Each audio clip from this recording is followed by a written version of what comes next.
Chelsea, welcome to the podcast. Thanks for having me. Looking forward to getting stuck into this. Me and you have got to know each other a little bit. Yeah. Came to one of our dinners, and then we got to indeed. know each other a bit. And our goal here really is we want to have a brutally honest conversation about this entrepreneurial journey that you've been on. Yes, brutally honest. Because it's been hard. There's been loads of lessons. And I think we really want to just try and give people some of those lessons, what you're going through, how you're trying to figure it out, and just give people an honest picture. Yep, sounds good. So to give people a bit of context, like I always do, let me know if I get any of this wrong. But being in recruitment for nearly over a decade. Yeah, it's weird to think of it like that. Yeah, over a decade. So started your career with a company called Tech Systems, and really went on that typical journey of trainee to then being in a position where then you was basically like leading a sales team, which was winning project-based business, typically with banks. So you was with that business for 7.5 years. Then you left that business, joined a business called Scene.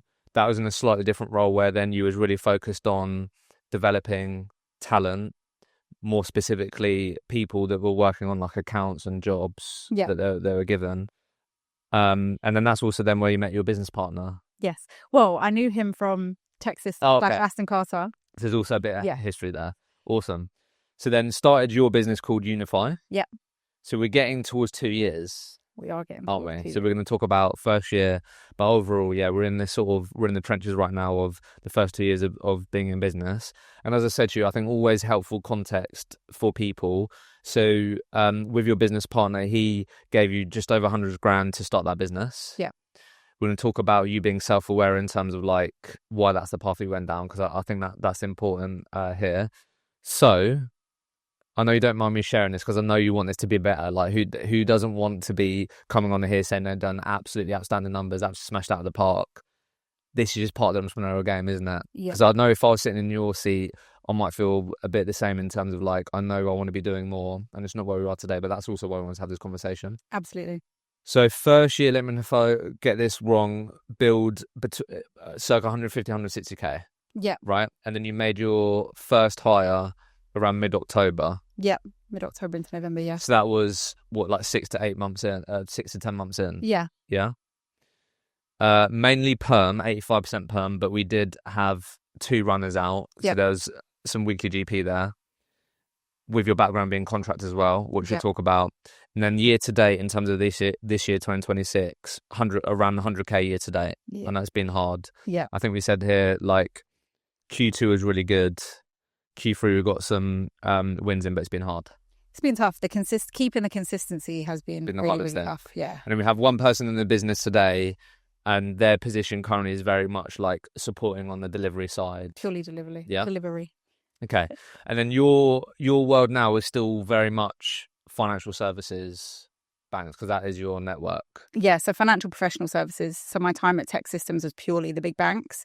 And that's kind of where I felt that I had a bit of a warm place in my heart for the big banks. So I decided that I was going to, whether it be the right or wrong thing, focus back into the big banks. And it's all been UK focused. Okay. Yes. And there's, from the very beginning, I always like to ask people, like, did you think about how you're going to be different? I know you thought long and hard about that. So we're also going to dig into, because you really doubled down on diversity, equity and inclusion, and how that's basically a sort of North Star of your business, really, and how that's involved. But I think where we wanted to start was, you told me, and I'll let you talk about this and where we want to go, but I think when we sort of prepared for this, you very much said to me that someone gave you a chance in Tech Systems. Yeah. And I know that that's something that, one, meant a lot to you, had a massive impact on your life. Massive. So just talk to us a bit about why do you talk about it that way, in terms of like you got given a chance, as if almost you shouldn't have been that type of person or got a chance, or people like you maybe don't get a chance. Just talk to us a bit about why you think Chelsea got a chance and why you view it as that. So my upbringing is probably a bit different to most recruiters, or especially within that financial services recruitment world. So my mum, I'm one of 5 kids. I'm the baby. My mum was a single mum for majority of my upbringing, all of our upbringing. And then my stepdad came in, who is an amazing role model. But we grew up on a council estate called Stonebridge Park. So if anyone's from Northwest London, they'll know exactly where that is. It's very notorious for like gang-related crime, drugs. One of my brothers actually went to prison for armed robbery. My other brother then joined the army to get away of like potentially ending up in prison. So I think that statistically, I shouldn't be where I am today. I should maybe be in a position where I'm living on benefits, or maybe a single mum with 5 kids like my mum. However, I think given our upbringing, we were surrounded by love, but we didn't have lots of money. And I knew that that wasn't something that I then wanted to have to deal with when I grow my family. So a big thing for me was like going out there, earning money. I didn't go to university. I went straight into like a dodgy telesales job. I was actually then referred into Tech Systems by someone that I knew. When I interviewed with Tech Systems, very like intense interview process, but the person that you mentioned, Subi, she was actually my old manager at Tech Systems. She took a bit of a chance on me. And if it wasn't for her, I don't know if I would have got that job. I was very different. Subi was actually one of the only females on the floor, but I had a street twang to my voice. There was a bit of a conversation about, do you think you're going to knock the street out of her? Like I wasn't the normal hire. And I do believe that if it wasn't for her, I wouldn't have got that job. Working there allowed me to earn a lot of money, which then meant I could buy a property and I could start to change the direction of my life. So for me, I always see it as it took that one person to give me an opportunity and see something in me that then meant that I could change my circumstances. So then that's kind of why I'm quite big on that being a thing for me, whether it be in business, personal life. Even when I joined Scene and started my role there, it was all about how can I hire people to help them make a difference, train them up to be great recruiters. And that's kind of where that started for me, I think. Yeah, and I think it's always a great place if you're going to go down on that hard path of like running your own business. I think you can pour even more energy, time into it, effort if it's from some sort. If you have something that really resonates with you, I feel like personally, absolutely. So that does make sense. If we can, let's just talk about this for a second, because I think this might be interesting for people. I think the classic line that you would, I definitely wouldn't have been told to get the street out of him, to me, my old manager, but I definitely would have, I reckon I would have been described as rough around the edges. Yeah. That's like a very typical phrase. Yeah. So when this person gave you this opportunity, is that how you, like, casting ourselves back, did you feel like that you was given an opportunity, or like all these people so different to me, like because you said you got into sales in an office environment, but like, what if I can cast you back there, like what was your mindset? Was it almost like, oh my god, they're giving me an opportunity, what an amazing thing? Like, what was your mentality? I just wanted to make money. So when I heard in recruitment you could make 100k plus, I was like, well, that's it, I'm going to work in recruitment. Like, I'll work all the hours I need to work. I'm going to do everything I need to. I'll listen and learn as much as I can, but I need to earn money. So when I did get that job, yes, I was like, oh my God. First of all, I think we spoke about this. I struggle with imposter syndrome quite a lot. So first of all, it was like, well, why have they hired me? And then second of all, I think my manager had instilled so much belief into me that I was like, okay, as long as I do the right thing, as long as I do the basics, work the hours, it's going to work out in the end. But yeah, it was a big thing for me of like, oh my God, I've been given this massive opportunity. I think I blended in a little bit better than expected because I was very close to my older brothers. So I'm very used to being in male-dominated environments. But I was definitely very different to anyone that was probably on that sales floor for sure. And like, again, like looking back, do you think actually for the most part that was an advantage? Like you might have in that at that time you might have thought it might have held you back, but actually it's a bit of a mix. Okay. It's a bit of a mix. It definitely held me back in some ways. If you're not part of the boys club, you're kind of limited to some of the career moves that you can get. But I think ultimately if someone's working hard and the proof is in the numbers, you can't hold them back, right? I don't know if I would say advantage. Really? Probably not, yeah. I don't think I would say advantage. I think it's tough, especially in banking, right? Because when you're working and doing recruitment for banking CEOs, everyone's like, well, if you're a woman, they're going to want to sit in front of a table and have dinner with you and whatnot. It just wasn't that for me. I wasn't wired that way. So actually for me to get in front of big banking CEOs, I had to know what I was talking about and I had to be able to add value. So a lot of people would be like, oh, it's an advantage to be in recruitment and be a woman. But I didn't feel that way personally. Yeah, I do get that because you've got going into the recruitment industry, but then the market that you focused on is banking. I don't know a whole lot about that industry, but I feel like most people would make assumptions of what it's like. You're going to know what it's like more than me. But I recruit in the insurance market. There's definitely similar. Yeah, like it's the like it's going to be given that typical phrase of like it's just white men at the top, basically. Exactly. That's basically what people say, and exactly just off the cuff. So I do get that. Did you find?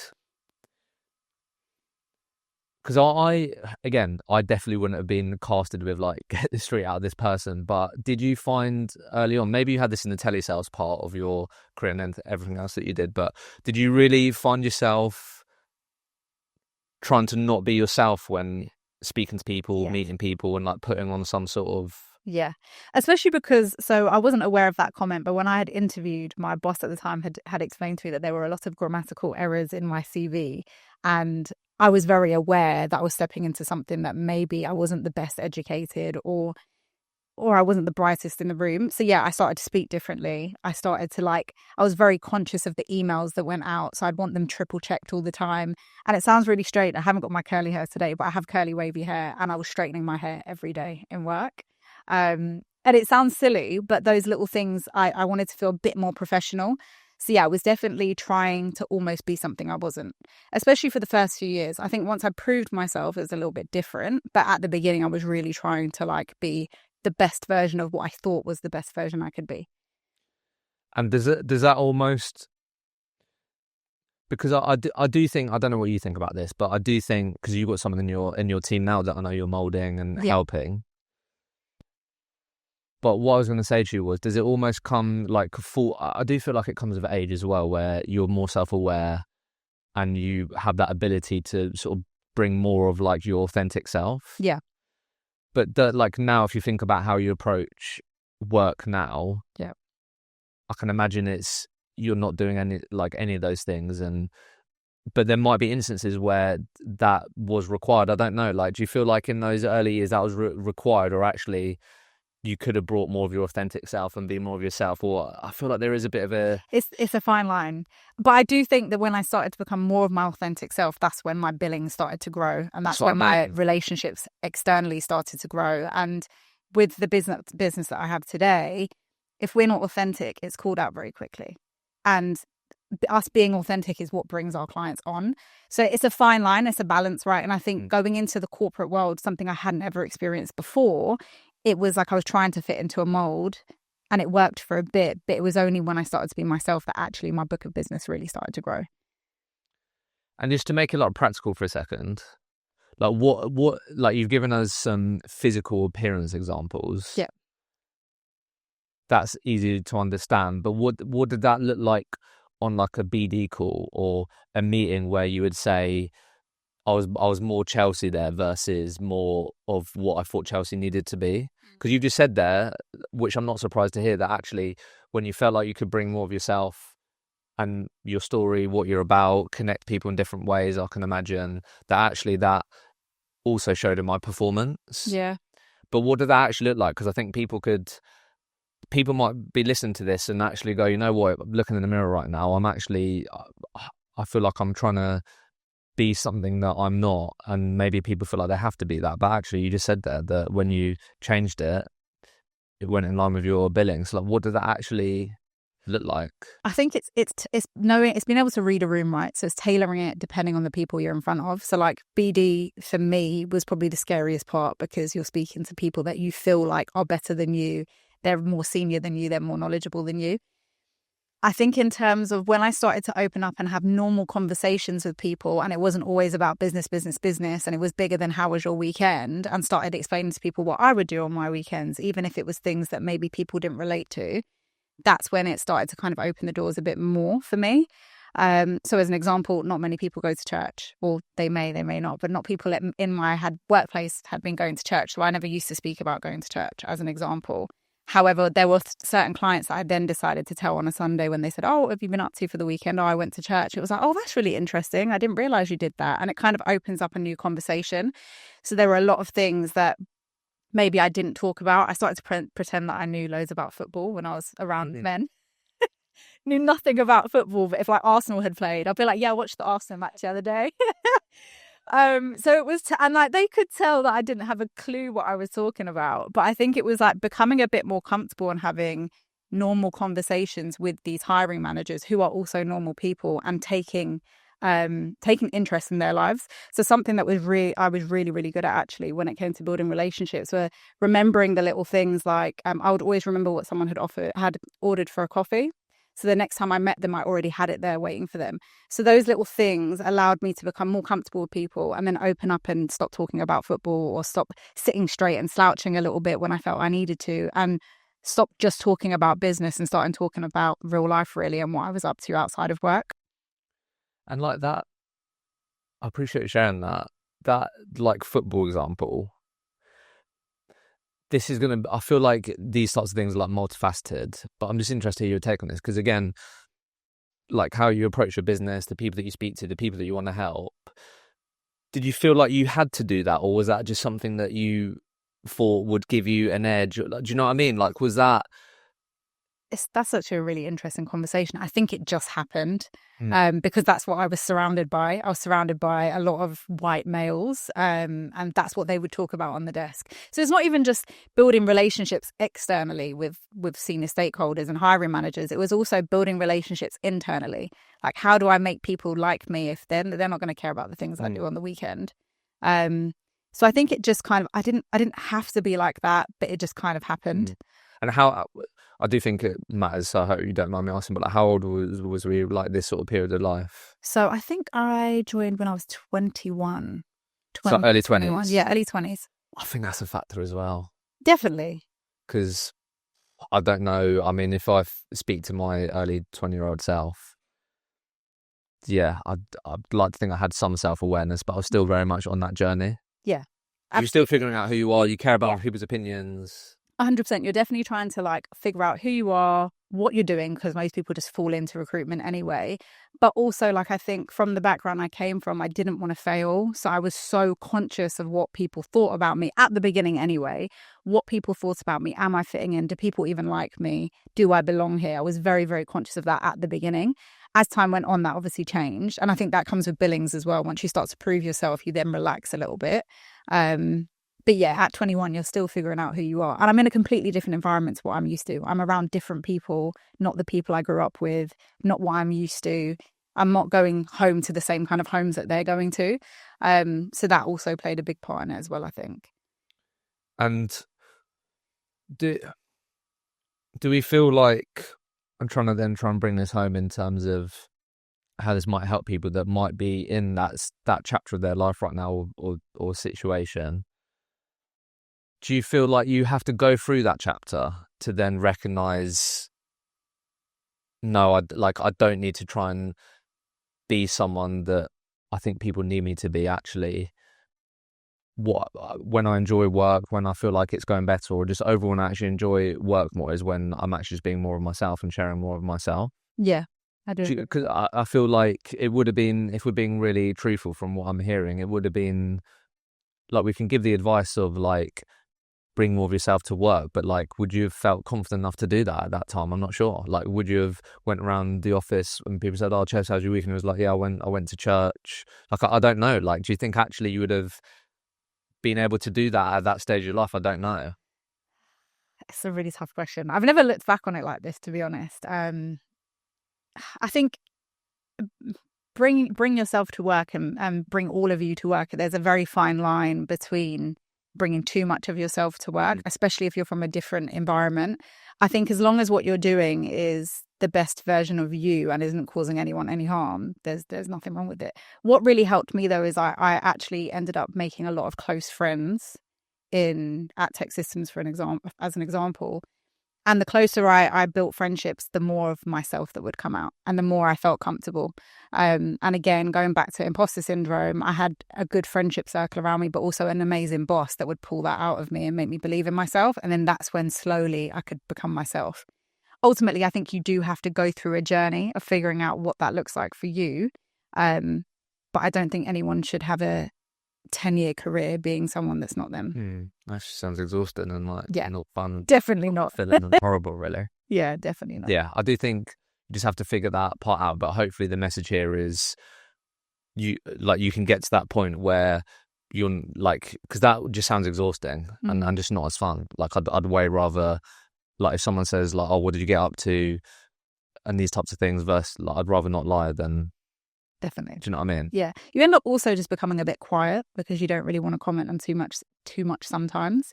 And people only know you then surface level. So yeah, but it is exhausting.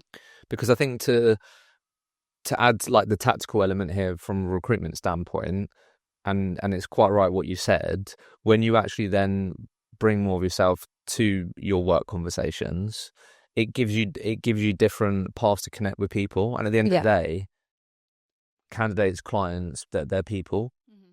And I hear that all the time when it comes to, we hear all the time, don't we? Build great relationships. That's not really helpful. It's like, how do you do that? And I do think part of the recipe to a great relationship, or like how you get closer to having a better relationship, is actually, it's always like loads of small things, I feel like, and then experiences, time spent with each other. Yeah. But if you find out those different things about that actual person, it gives you different routes then to like find out more about them. Then you can bring that to your next conversation, and that's what I always hear. It's like a very small thing. Yeah. Where, like you said, like you remembered that they like their coffee with latte and a shot of vanilla. Like that's a little thing. Yeah. I've actually ordered your coffee, and they remember that.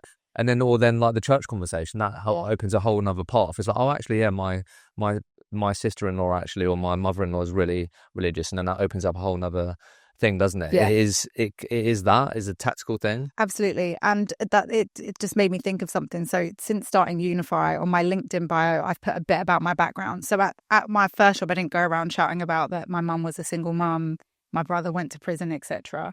I didn't grow up with money. However, that is part of Unify's story. So that's now on my LinkedIn bio.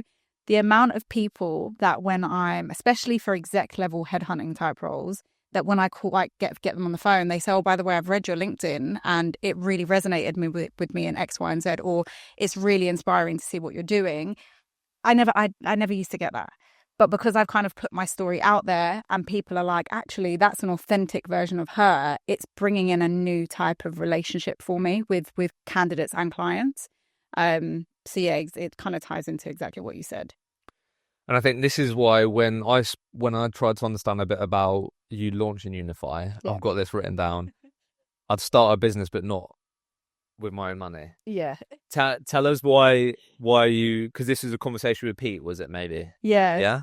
So obviously Pete, when I had joined Scene, Pete was my manager at the time, and we'd have loads of one-to-ones, and he was doing sort of personal development plans, and he had said to me like, oh, do you think you would ever like have a business one day? And I was like, oh, I really like that idea of it, but just not on my money. And he just kind of laughed. And my thing was, I didn't grow up with money. So for me, you could give me £1 million tomorrow, I'm going to act like I still don't have that much money. I'm going to be scared to spend it. So my thing was like, yeah, I would love to run a business. But also looking back now, running a business and building it from scratch are two very different things. I don't think I didn't know what to expect, but I didn't really think it through. It almost felt like, you know, when you're in the corporate working world, it's like the next step for you. This is like the next job for you. This is your promotion. Not that it felt like that, but it almost felt like, okay, well, if someone's going to offer me that, I'm going to take it.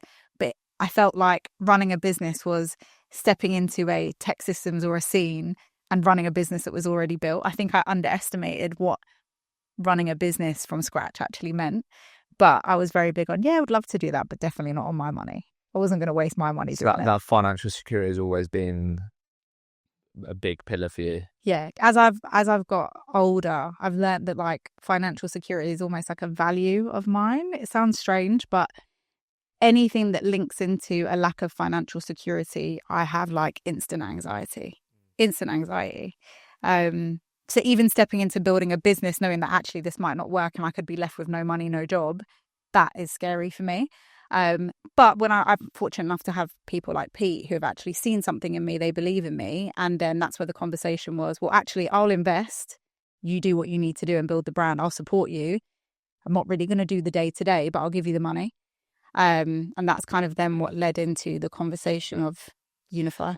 Yeah, I think that's really important to note because, again, is important to have that self-awareness to know, because there are now, if you're a recruiter listening and you have always liked the idea of having your own business, there are different paths now. Yeah. That'd be, going down the route where you get supported, you don't give any equity away, but you get all these different things from the get-go, but then you give them a percentage of your revenue for however long, or you have a business partner, they put in money and then you run it, or you go 50-50 partners with someone. There are a lot of options, but I think it all stems down to, like, you've really got to reflect on what's important to you 100%. and have that self-awareness. 100%.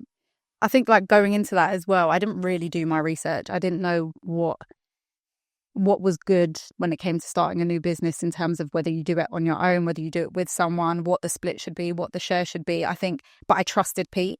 So I knew that whatever he was going to put in front of me would work out in the end. But also I felt like, going back to what we said at the very beginning, I felt like, oh my God, someone's given me an opportunity. And my first thing to him was, well, why would you want to invest in me? I was a bit like, but yeah, it just made sense. And like I said, I trusted him a lot. So I think regardless of which way works for you, it has to be aligned with, 1, your morals, 2, what's important, and 3, if you're doing it with someone else, you have to trust him. For sure. So should we talk a bit about if me and you, so I think safe to say then, let me know if I've got this wrong, and it is also a big advantage, I feel like, but if you knew every single detail of, like, how hard this journey would be, like, would you have? That's a tough question. Because I think being naive is, I think, part of, like, it sounds like all fairly organic, really. Yeah. If I think about my own business journey, like, one thing led to another. Did I know all the challenges that would be around the corner? No. So there is, I think, a real benefit to sometimes being naive in these instances. But if me and you met up for a coffee and you and Pete just had a conversation and you started this process of, like, you're now going to have your own recruitment business, like, what? And I said, oh, like, what's the plan? Like, what's the intention? What are we doing with Unify? Like, what would I have heard? So when I went into this, so the mission of Unify, which is to help our clients find more diverse candidates, that would have always been the mission. Because one thing I had said to Pete was, like, okay, if I'm going to do this, we have to add value in a way that other people don't add value. There are more than enough recruitment agencies that work in the financial services sector. We can't just come in and think we're going to take over. It doesn't work like that. So for me, having purpose behind what I was doing was really important. So I think the vision would have worked out exactly the same. But my vision for what I thought would happen, completely different. I was like, yeah, we're going to go in. I'm going to hire like 5-6 people in the first year. We're going to be doing $1 million. Like, that's really what I thought. I don't know if that's me being completely naive and stupid, or I've completely messed it up somewhere along the way. But that is not what we are doing at all at the moment. And my vision was always, like, find that perfect balance between everything I loved at Tech Systems and everything I loved at Scene, and find the middle balance. So that high performance family type feel with flexibility and being treated like an adult, somewhere in the middle. Having 100 people in the office, like, that was the vision, and then sell. It definitely hasn't gone that way. But that they would have been the intentions. Okay. Why don't we talk about, we'll go into some of the things that we've had to learn the hard way, but I think it's really interesting that you say that the purpose, the mission, that would have always been there. And I've sat down with a lot of founders, and I think sometimes they don't actually think about what's going to make them different enough. Yeah. Maybe they don't have to think about that much. Maybe, because I think a lot of people, the mindset would be, learn this at Tech Systems, learn this at Scene, this is going to be my business, mixture of both. I'm going to take that to market and make some good money. But I do think you have to really figure out, like, what you're bringing to the market. 100%. Is that going to look drastically different from one recruitment biz to another? I'm not sure. I think in your instance and how you've approached it, I think it would look actually fairly different because of the particular, like, narrow part of it that you've really looked at. But I think for the most part, when I sit down with founders, I think sometimes that can be overlooked and they have to figure out along the way. Yeah. But my recommendation would definitely be, like, you have to reflect on that. Like, why would a company work with you, and what is it that's going to make you different? It might not be drastic. It might be loads of small things, but it's something that you have to really think about. Absolutely. And that's your value proposition at the end of the day. And where you ended up, which is in line with your story, is representation of people, or giving more of a representation to people in your sector.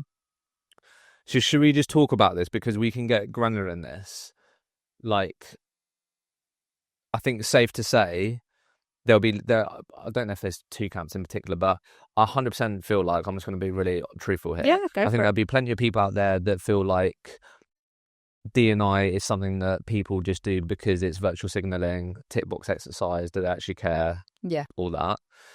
Then you might have people in the middle where they care about it, think it's important. Are they putting things into practice day to day in their business to help with that? I don't know. They might be doing different initiatives, but it might be maybe a bit more reactive, but they care about it. And then I think you have another group of people where it's like it's really important to them. They want to make an impact. And this is an area where you've really tried to make really at the core of your business, and it's part of like how you're going to be different. Yeah.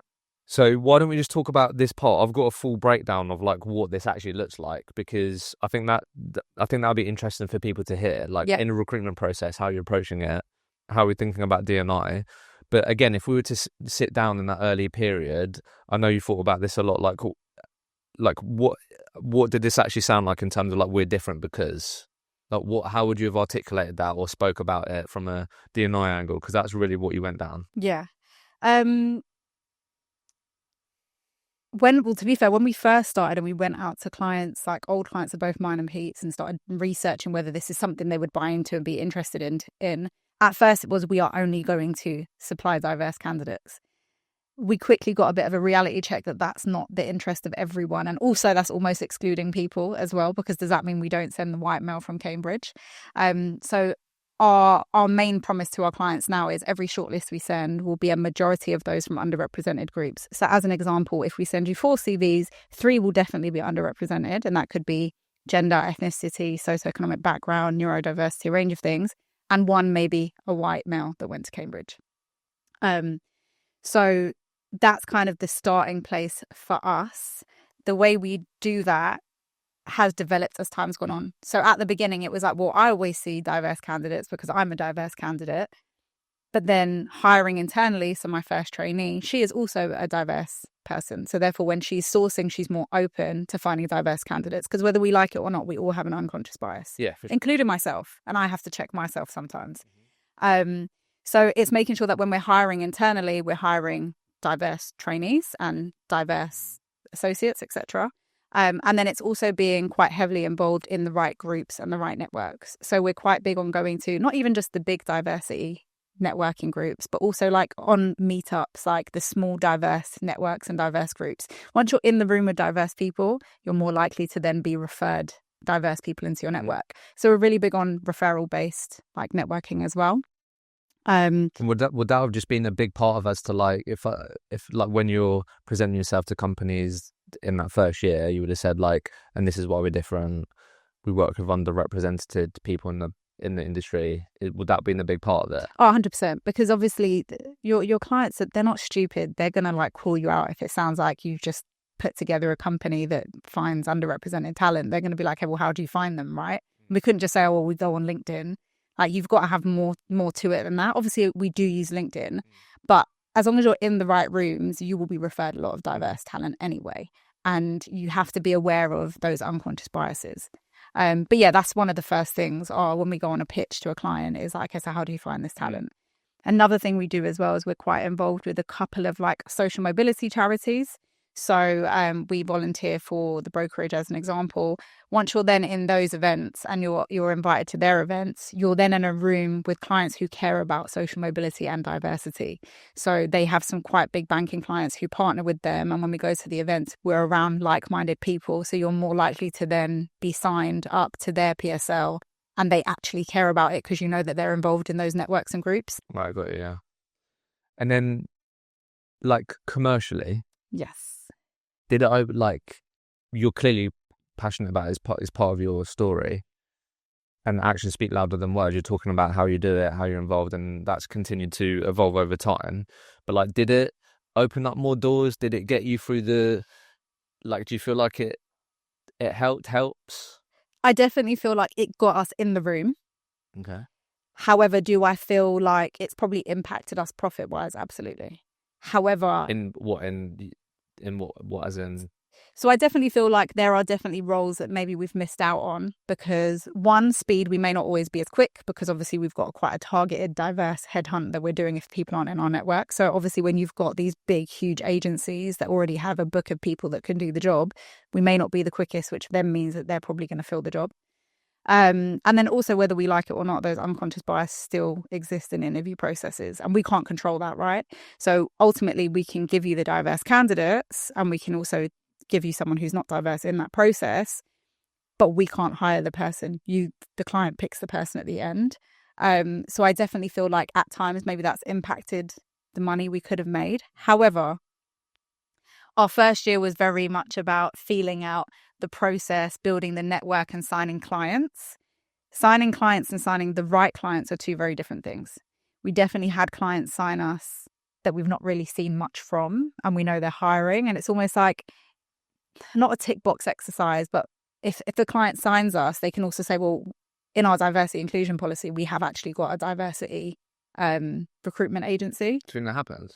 Absolutely. Really? I'm not saying for me personally, but I definitely think that happens 100%. Like it's for some companies, it is a tick box exercise. However, what we've learned from the first year is like those signs of like people that do actually care about DEI and like companies that do actually care about it. So first year was all about kind of getting the brand right, getting out there, figuring out what the right client looks like. And then this year, what I would definitely say coming into like Q3, Q4 is like we're now starting to see clients that actually use us purely because we are like we have a bank of diverse candidates. And they also understand some of our challenges. So some of our clients will even say, we'll use you purely exclusive.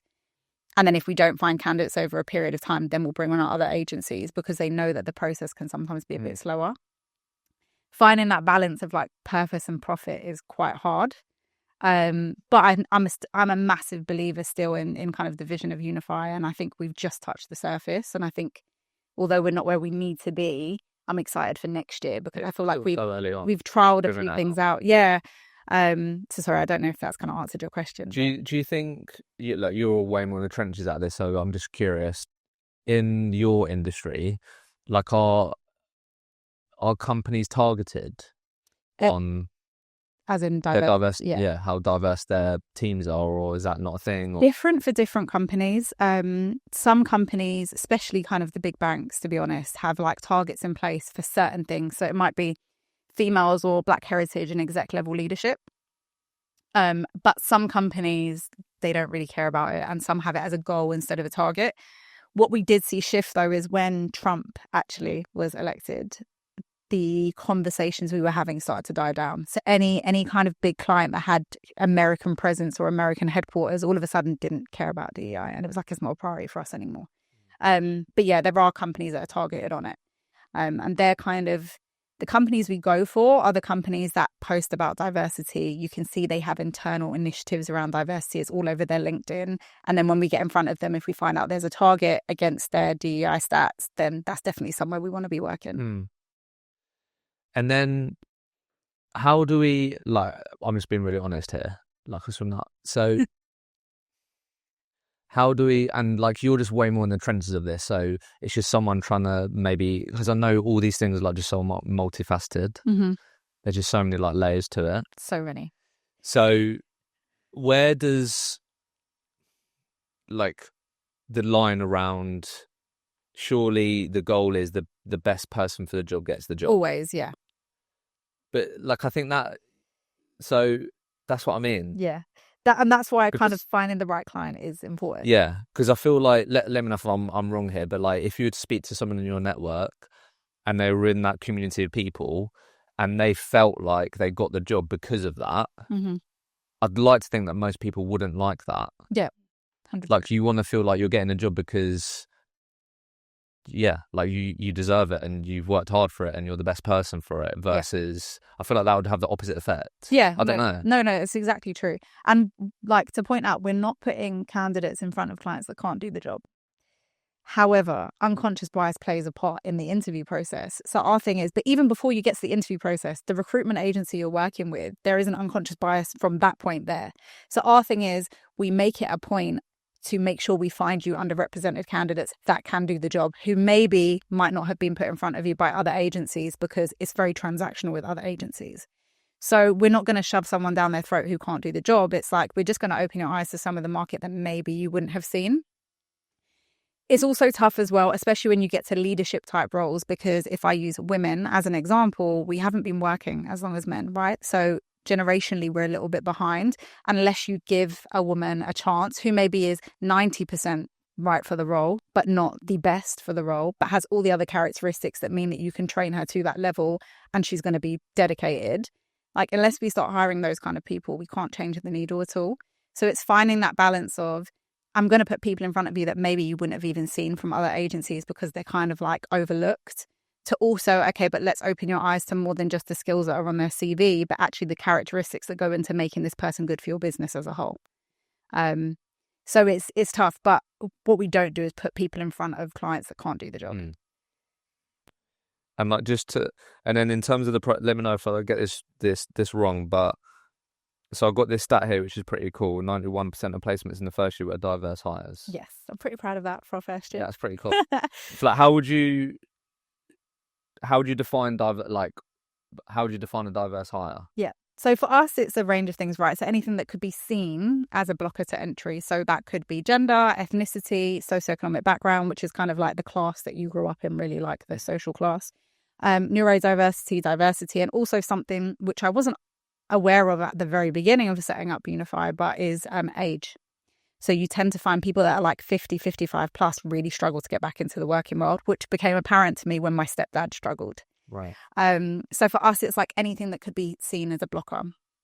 The challenge that you have is not all of those characteristics, or they're not all visual. So the challenge that you then have is, how do you make your candidates feel comfortable enough to declare some of those things to you, or speak about them, or go into our ATS system and add them into there if they choose to, or remove them. That's where it becomes difficult. And that's where you can't just sit on LinkedIn doing recruitment all day. You've got to go out there and network and be in the right rooms where people understand that what you're doing is for the greater good and you're not going to use it against them. Well, in terms of how this looks like, and I know you'll no doubt keep refining this, but you've said, every shortlist that you present, majority underrepresented backgrounds. Yeah. Data-led reporting and anonymized submissions. Yep. What data do we track? So what our candidates can do if they choose to is they can log in to basically like an ATS portal, and they can add in their characteristics anonymously, which may be ethnicity, gender. We've got social mobility questions on there, which is like, were you the first person to go to uni? Did you grow up on free school meals? What kind of school did you go to? Disability, etc. And then our data that pulls through to our data, and we can put charts together that show kind of what our ATS system looks like in terms of characteristics, background, etc., and people that haven't put in their details as well. So we can see how many sort of like declaration rates we have and we don't have.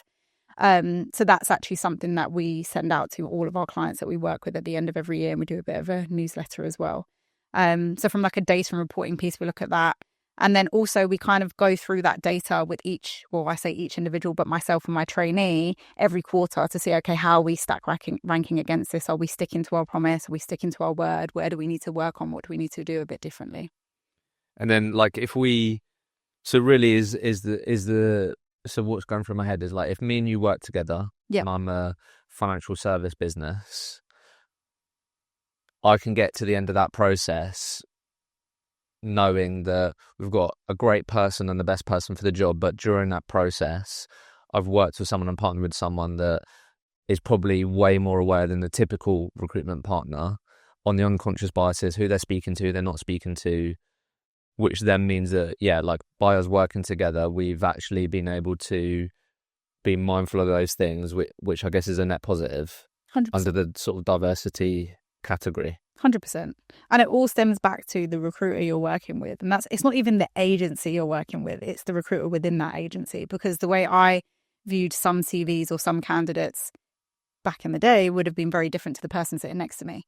But I think as long as they've got the core skills and they can do the job, they should get that opportunity. So we're just very, we do it with intention. So we're intentionally looking for diverse candidates. And that's what makes it very different to just using a bog standard agency who maybe have in their slide deck a page on diversity, equity and inclusion. We don't have a page. The slide deck is about diversity, equity and inclusion. It's very different. And have we got, putting you on the spot here, but have we got like a story?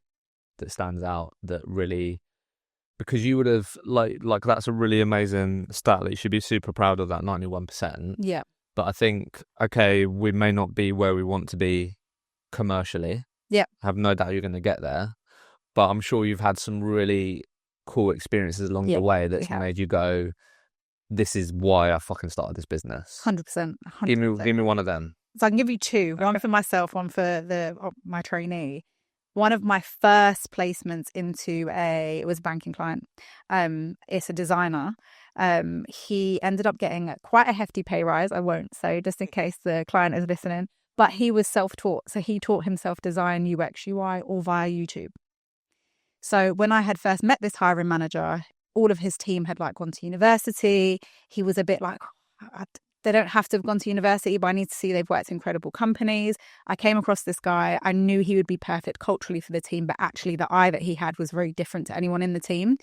And the hiring manager ended up hiring him. And he was so happy, one, for the pay increase, but two, he was working in financial services. He didn't come from a financial services background. So that for me is a really big thing. And I still speak to him today. And funnily enough, he came from a school in Enfield, which is like an underperforming school. He was on the brink of like exclusion. So like actually knowing a bit more about him, but placing him in a job now that he's still in and he's progressing in, for me, that's a really big thing. And that's what we're all about. How did you meet him? I actually met him going back, I think he was actually referred to me, funnily enough. He was referred to me at the beginning. So when we first built the website for Unify, obviously we had used a designer who, again, all of our suppliers or partners are from diverse backgrounds. And it was actually his friend that he went to school with. So he had referred him into me and I was like, do you know what? I think he might be good for this role. Yeah, that's great. So that's a really cool story. And then also my trainee, she placed a technical support person again in an investment banking company. Nice pay rise for him. He hadn't worked in investment banking. But when she spoke to him, she was like, yeah, I think he'll be good for this. He's got like the tenacity and the organization that they need. Very different profile to what they usually would hire. And when they actually offered him, we were so happy for him. So happy for him. So yeah, it's all those little gems that really help. And then when I do have moments, as I'm sure most founders do, unless they have it plain sailing of like giving up, it's those moments that keep us going. And it's also the client meetings that I have where people actually care about what we're doing that make you kind of like get all warm and fuzzy inside again. And you're like, okay, no, let's keep going. We can do this. This is why we're doing this. And I want to talk about the hard parts of this journey because I know it's been hard. But like what, just on this, I'm curious, like what would you, this isn't a political podcast, like you mentioned Trump there. Yeah. So like good old Trump. What, like you're in the trenches with this, and yeah. You're in a particular ecosystem because financial services, but you obviously have a personal interest.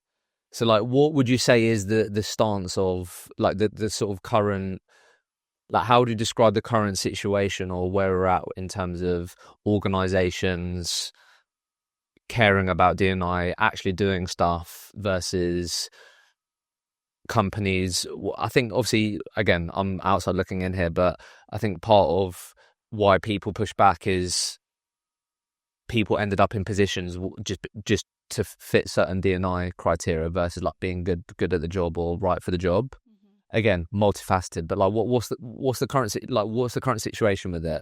Like how would you sort of describe? Do companies care? Do they not for the most part? Are people actually really interested in trying to figure out how can we make this a sort of something that we're intentionally doing? Like, what's your view on it in terms of where we're at with it today? It's a mix. So we've had to adapt slightly. And one thing I would say to anyone that's thinking about building a business is like, have your vision at the beginning, but be ready to adapt when you need to, because it won't always go the way you want it to. So I was like, I'm going to come in, we're going to do the big banks, which by the way, signing big bank PSLs, they take like a year. Our first two, one took a year, one took 6 months. But just be ready to adapt and change and kind of understand the market a bit. So something we are doing now is instead of just looking at the big banks, it's the smaller sort of financial services organizations that don't have the manpower to go out and do all the recruiting themselves. So it's changing that a little bit. And then also a second thing is opening up to those that maybe aren't in financial services, but do care about DE&I. So we've had to move away from the people that might be doing it as a tick box exercise, and actually other industries that still hire our skill sets that we focus on, that actually care about it a bit more. So when we're doing our business development, as an example, we're very targeted with the companies we're working with. So we'll look at their LinkedIn posts. Are they consistently posting about diversity and inclusion? Are they consistently posting about the initiatives that they do? Are they involved in diversity awards? Because there's huge UK-led diversity awards for companies. So we're having to change slightly, because some companies care, some companies don't give a damn. And if they're largely connected with America, or they're headquartered in America, then even if they care, there's not much they can do, because it's not a priority for the company anymore. So you've ended up looking at like adjacent industries? Yeah, less so. So for example, we've got I won't name them because we're at the latter stages of signing terms, but they actually reached out to us via our website. They are a very large, well-known pet food company, well, a dog food company, and I think they sell cat food as well. So when they approached us, we were like, well, would we even hire in the skill sets they need? However, of course we do. They have a head of technology, they have a head of marketing, they have a head of change, they have engineering managers. This is everything we do. So, for example, we're now looking at, okay, maybe we shouldn't just purely be focusing in financial services. Actually, we should just be helping clients that care about diversity. So that becomes your niche. Yeah. So there's certain skill sets that you're going to say that you're an expert at, really good at. Yeah. But actually your niche are, I don't know how you describe them, but companies that have diversity and inclusion as part of like their values. Exactly that. It's going away from that old school model of being industry led to being skill set and vision led. So if our vision and mission aligns, then why wouldn't we work with you? As long as we can give you the right talent. I think where people have steered away from it is like, do the candidates that work in banking fit well enough to work in non-banking? Or do the candidates that don't work in banking fit well enough to work in banking? It does work. There is crossover. So for us, it's like, actually, do we look at this in a different way? Instead of being industry-led, we're led by people that match our vision, mission, and actually hire the skill sets that we focus on. Yeah. And I think, was this and this is like a really common thing I find, like when we spoke about what have been some of the parts that have been really hard with this, one of the things that you mentioned to me was around just learning the hard way, like when to say no to certain business, or figuring out if that client is right to work with versus not. Because I know that was something that's been quite hard at the beginning of this year, right? Where did you end up having some instances where you maybe said yes, deep down you feel like you shouldn't have, then you did, then that's 2 weeks. I don't know. Like it can lead to so many different things, can't it? Yeah, definitely. I think at the beginning you just want to make money and sign clients. So we were signing clients that maybe were on lower terms, which really, if we think about it in 4 or 5 years, we probably won't work with them if we have great clients. It's like, why would we have done that in the first place? And then the second thing was just working on low value business. So instead of me putting time into business development, I was so caught up in filling jobs and making placements on lower value business that actually, if I had spent more time doing business development, which actually my co-founder at the time had to say, Chelsea, I think we need to change your focus here. You've got your trainee to work on delivery, but you need to now work on high value business development. I think that's where the issue came. I would say yes to everything. To define low value for us from your seat. So low value fees, anything under like 10K, 12K, anything under that. Okay, so value of fee. Yeah, value of fee. Also stack ranking, like how easily we can find candidates in that space, especially with diverse candidates, whether we've got a network there already or actually we know diverse candidates sit within that network. And then the third thing is the amount of agencies that we're working on a role. So we've signed some large professional services clients, which is fantastic, but they've got like 12 agencies on one role. Like, but I'm saying yes. And it's like, actually, no, I probably should have spent time working on business development opportunities. And another thing as well, there's definitely things I've done for free that maybe I should have charged for. So like, for example, one of our clients wanted a document on Black heritage leadership within banking and financial services. So I've spent loads of time putting that together, and I was like, oh, here you go, which actually made them sign us. But those kind of things I definitely should be charging for. Some commitment there. Yeah, 100%. And what is it? I was literally speaking to a fan about this like yesterday. I do feel like we could talk about this consistently on here, saying what you've just gone through in terms of like being willing to say no, knowing what you're willing to walk away from. But I think it might be one of those lessons that you just have to learn the hard way. Like, what is it that makes you say yes? Because I feel like people, when I speak to them, if they work for a business, they might have been given certain guidelines and they'd be like, nah, fuck that, we're not working on that. But then when it comes to their own business, they look at it and go, well, we could. Yeah, no, definitely. I think it was, I always felt like to win the right clients, I needed case studies. And in order to get case studies, I just had to work everything and anything and hope for the best. So I think I looked at it in the completely wrong way. Also, I have view of the P&L. So when the P&L is dropping, I'm like, yeah, take it. I'll work it. I don't care if it's 3K. I'm going to put all of my time into it. I'm going to burn myself out. And yeah, I'm going to get 3K, which in the grand scheme of things is nothing, right? But I think at the beginning, when all of a sudden you've gone from working in these large companies where you don't see a P&L to then running a P&L and seeing the bank balance, it's like, yeah, I'll work that. Give that to me. It's fine. I'll work it. And then actually, you should have probably said no to that because you just wasted 2 weeks on a search that you knew you weren't going to fill. Yeah, it's hard. But to your point, when I had met you at the dinner that you hosted, everyone was like, oh, say no to this, say no to that. And I still didn't listen. So I think you have to go through it and you have to reflect on it in order to know that things have to change. And that's exactly what happened with my co-founder. We sat down at the end of last year and it was like, something's got to change here. So until you can reflect on it, you can't learn from it, no matter what anyone says. It's like when you're a kid and your mum says, don't touch the cooker and you touch it and you burn your hand type thing. Yeah, I do think it is one of those things. But it is really one of those important parts that you have to learn from and then make those corrections. 100%. Especially with, I can't talk for every market, but financial services, banking, professional services, the market has been tough the last 2 years. On reflection, was it the best time to start a business? Maybe not. But when the market is tough, you'll just take whatever you can because that's what you do, right? So, yeah. And then one of the things that you've really tried to remain consistent with now that you feel like is really starting to, I guess, future-proof pipeline, money and future is like just remaining disciplined with the BD parts. So it's got to hit 50 targeted outreaches a week, 5 client meetings weekly, 2 new accounts a month. That's like what your sort of North Star metrics. Yeah, I think from a BD perspective, and again, me and my co-founder sat down and kind of mapped out where we need to be and what are the figures. You like reverse engineer, right? So how many meetings do I need to go into? How many client BD interactions do I need to do, etc. So 50 a week may not seem like a lot to some people, but I'm still delivering at the same time. However, they are very targeted. So a lot of time goes into researching companies, making sure we're putting together a tailored email or a tailored call script that kind of matches up and will hit their heartstrings a little bit because we know it's what they focus on. So yeah, but being very regimented with that. And then also myself and my trainee, once a week, we sit down to update that list. So we'll look at what clients are talking about DE&I, but also what clients are hiring skill sets that we've recently worked and they have lower barriers to entry. So they maybe don't have a massive internal recruitment team. And we know that we could proactively present some of the candidates who are working with into them. That's been a bit like a big game changer for us as well. Then it sounds like you've slightly evolved the types of, like you said, out of the companies that you're approaching. Yeah, definitely. And then just another thing to point out on that as well that's helped with business development is on the company page, we post weekly and it will either be a weekly post that's to do with an event that's going on that week. So it might be mental health awareness week, or it'll be a company spotlight. So then what we do is we'll spotlight a company that we're targeting and we'll put in the spotlight something to do that they're doing around DEI.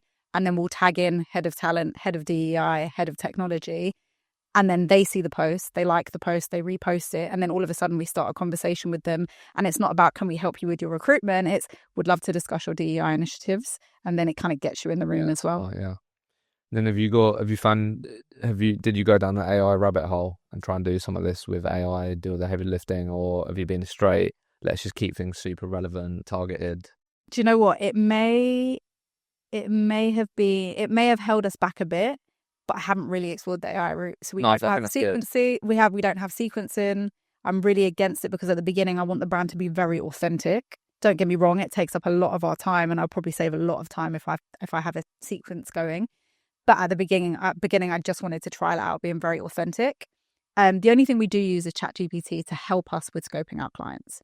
So what we may say to ChatGPT is, can you please name us 10 clients at the moment who are focusing on diversity initiatives. They'll list them out. We'll then go in and do the research. So the only thing really that we have used is ChatGPT, but we haven't touched on the AI piece just yet. Doesn't mean we won't, because I do believe that there are definitely some areas that we can save some time on.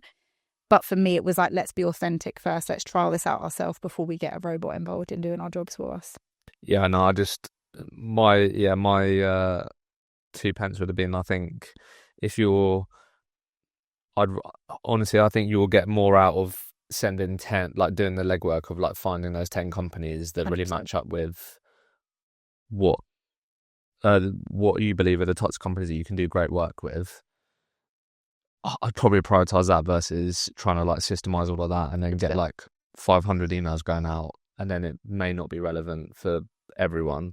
And with that as well, you have to be careful with brand and reputation, right? Because our vision and our mission is so personal.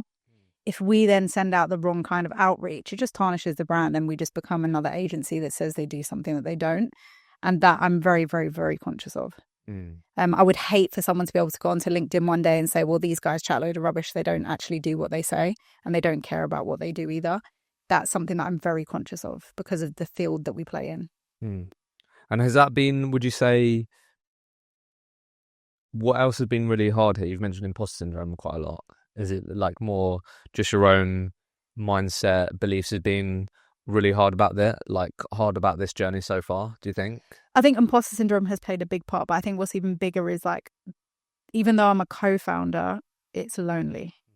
And when you're struggling with imposter syndrome, Pete's not aware unless I pick up the phone and tell him. So we speak every week, which is great. And he definitely knows me well enough to know like when my mood has dipped. But I would definitely say the road to being a founder is a lonely one, that's for sure. When you say, like, let's just talk about it for a sec. When you say imposter syndrome, like, how does that show up for you typically? Oh God, if something goes wrong, there's a voice in my head that tells me like, you're not good enough. You've got here by luck. Why are you even in the position you're in? Like, I definitely battle with that. And I feel that when something goes wrong, as soon as anything, no matter how big, no matter how small, and I have to really control it. I don't really know where that comes from. Maybe I should have some therapy to understand from my childhood. But even going on a client meeting, on the way to the client meeting, I'm like, oh my God, you're not good enough. Why are you even going to this client meeting? You're going to embarrass yourself. When you invited me here, I was like, you sure you want me on the podcast? Like, it's something that I struggle with every day. And you have to, as a founder, you can't let it consume you. Because there have definitely been moments where I've been like, Chelsea, go and have a conversation with Pete. You're not the person for this. But then I have to remind myself that actually people have believed in me, which means that I have to be doing something right. But yeah, that definitely has got in the way. Even like when you go back to like when you first pick up the phone to do business development and speak to a client, I'd been off the tools for a good few years. Like I had decent shares with tech systems. I was not trying to lose those. So I was off the tools for like 2-3 years before I picked up the phone again to a client.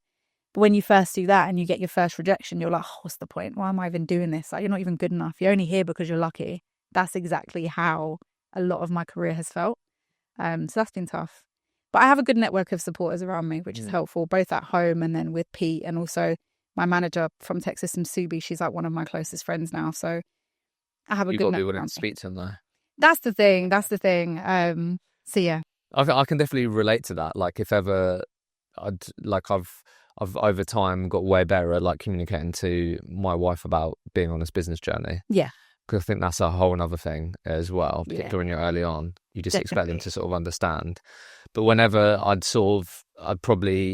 we'd say like I've had a wobble, it's like that. Like you have some sort of rejection or something doesn't go your way, or like for me in my world and my business, like a company cancelling their subscription, like straight away, like your mind can go to those places. Definitely. There's so many things as well. Like you have candidates at final, they don't get the job. You're seeing the P&L drop. And also what's quite interesting, me and Pete are quite different when it comes to money. So when it comes to the P&L, I'm like, we need a minimum of 6 months runway. If there's less than 6 months, I'm panicking.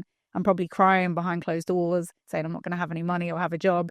Whereas Pete is like, 6 months is great, but unless we've got 3 months, I'm not going to really stop panicking. So our view on money is very different. So we meet quite nicely somewhere in the middle. So that helps as well. But the imposter syndrome really kicks in with looking at the P&L. Money, yeah. I get that. Links back to that financial security, right? I honestly don't think that's going to go away. Just FYI, that's my thoughts. I think it comes with the territory. Yeah, I do think it's like part of the journey. Like there's a lot of things that you're doing for the first time. A lot of things that I can like as you've experienced, like you're consistently learning about yourself and about what you're building, what you're doing, how to do it.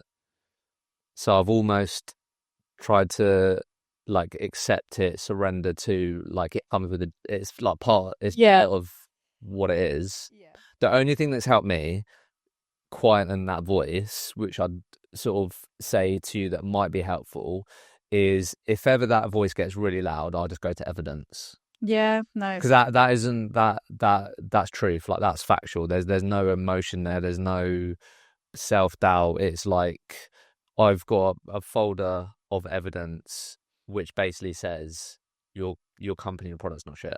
Yeah, no, that is. Do you know what I mean? Yeah. You'll have that. Yeah, like you will have a bank of people that you've helped, companies you work with that have gone, this is a great way of working. I'm really glad that we partnered.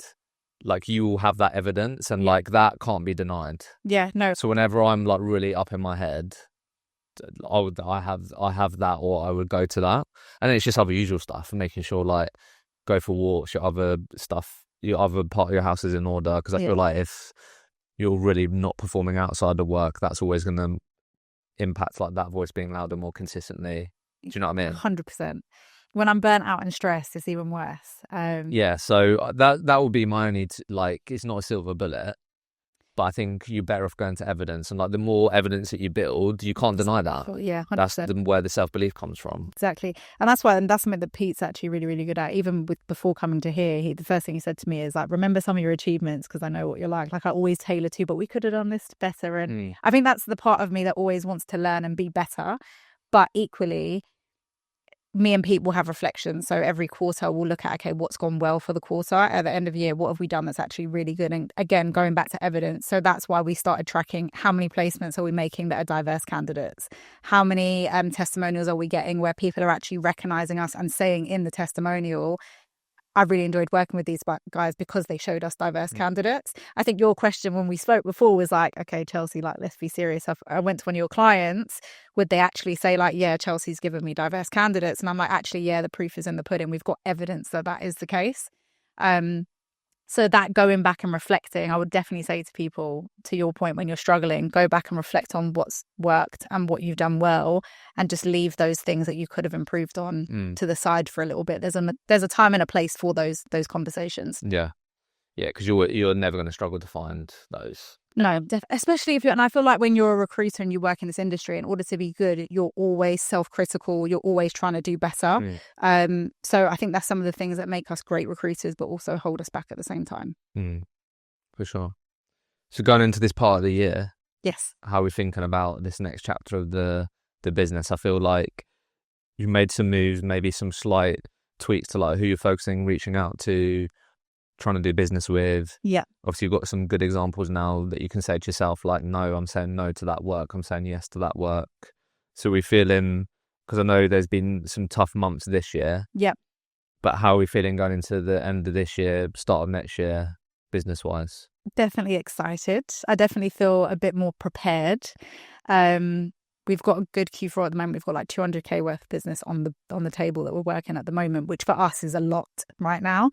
So definitely feeling like we've kind of found a bit more of a better operating rhythm to find success. So feeling really good about that. Also, Pete has, although I've been trying to cling on to the bank balance, Pete is like, it's time to now take this to 2.0. We need to hire some more people. We need to start spending some of that money, not clinging on to it. You need to invest in order to get back. So we're currently, I might as well plug it in here. Yeah, absolutely. We are hiring for our another person to join, someone who's got 2 or 3 years experience, and kind of take things to the next level now. So we've got a good client base. We want to grow that, but both land and expand internally in those clients and also bring on new clients. And obviously getting my trainee to a point where she's just completely self-sufficient. So yeah, feeling excited about next year. I think next year will be a year of growth for us. Now we've kind of scoped things out. We've seen what works. We've seen what doesn't. And now we have those case studies and evidence to be like, actually, yeah, we can do what we say. So feeling excited for next year. Well, the and I've really started to get my head around this. Like everything that you just said there, it's going to be like that every year. Oh, of course. Like it just doesn't stop, basically. Which is actually what I think I've sort of really tried to come to terms with that. Like this game of business. Like I don't know if you've ever come across like Simon Sinek's work. Yeah. Start with Why, obviously, as the infinite game. Yeah. That's what business is. Like we are playing the infinite game. Like there's never going to be a point where I feel like you are the number one D&I recruitment agency in the world. Like it's just an ongoing thing that you have to keep getting better at. You keep 100%. Improving. A big part of it is staying in the game. Yeah. And what's going to help you stay in the game is enjoying it more, working with better clients, and that always comes with like this journey. Yeah. So it really feels like you've continued to learn from your mistakes, learn from what's worked, what hasn't, and then also this D&I piece there'll consistently be like refinements that you make to it that really then make it an amazing experience, service for everyone involved. And if you've already got like evidence, we're only going to keep building that. So I think really appreciate you being honest and everything. I know a lot of people appreciate it and have no doubt that you're going to continue to make a really positive impact as well as achieve your goals that you have. So thanks for joining me. No, thanks for having me. I've appreciated it. It's been a good time.